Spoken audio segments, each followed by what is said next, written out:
The man simply said during his drink that he didn't want to die. Unexpectedly, he accidentally gained eternal life. Turns out, standing right beside him were two gods. One was the Sandman, ruler of dreams. The other was Death, master of life and death itself. The Sandman overheard those words and suddenly got intrigued, because in his view, no rational creature would ever desire immortality. Living like that would feel more like a curse than a blessing. But Death saw it differently. So the two gods made a bet that would span across time. Death would grant this man eternal life, and the Sandman would watch his life unfold until the very end. He will be begging for death within a century, I assure you. But Death stood firm, convinced the Sandman was wrong, and with that, the wager was officially on. Then the Sandman slowly approached the man in the tavern, while Death bestowed eternal life upon him. The man just thought they were joking and brushed it off with a few words, but the Sandman was dead serious.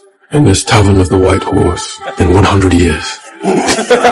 Those words made the whole room burst out laughing. Yet Derlin took it seriously and agreed right away, even promising to be there on time. 100 years later, time flew by, and in the blink of an eye, it was 1489. The Sandman showed up as promised, and found Derlin already waiting at the meeting spot. But this time, Derlin looked deeply unsettled. Not only had he not died, but his appearance hadn't changed one bit. Then Derlin nervously asked the Sandman if he had made some deal with the devil and what price he'd have to pay for eternal life. The Sandman simply calmed him down with a gentle tone. He then softly explained that he wasn't there to collect anything. He only wanted to know how it truly felt to be immortal. After all these 100 years, had living become unbearable? But Derlin's answer made a flicker of disappointment cross the Sandman's eyes, because to Derlin, life was just too beautiful, and he was genuinely enjoying himself. So after the bet fell flat the first time, the Sandman quietly walked out of the tavern. Still, before leaving, he made another appointment with Derlin, to meet again in 100 years. Time marched forward, and suddenly, it was 1589. When the Sandman walked back into that familiar tavern, Derlin was a completely different man. After a century of business, he had amassed a massive fortune, and even bought himself a noble title. Even more enviable, he now had a beloved wife and adorable children. At the peak of his powers, Derlin wanted to face death even less than before. And frankly, the Sandman found it all rather predictable. So once again, they agreed to meet in another 100 years. When the clock struck 1689, the Derlin who showed up at the tavern looked like a broken shell of himself. His clothes were tattered, and the barkeep nearly threw him out. Let him be.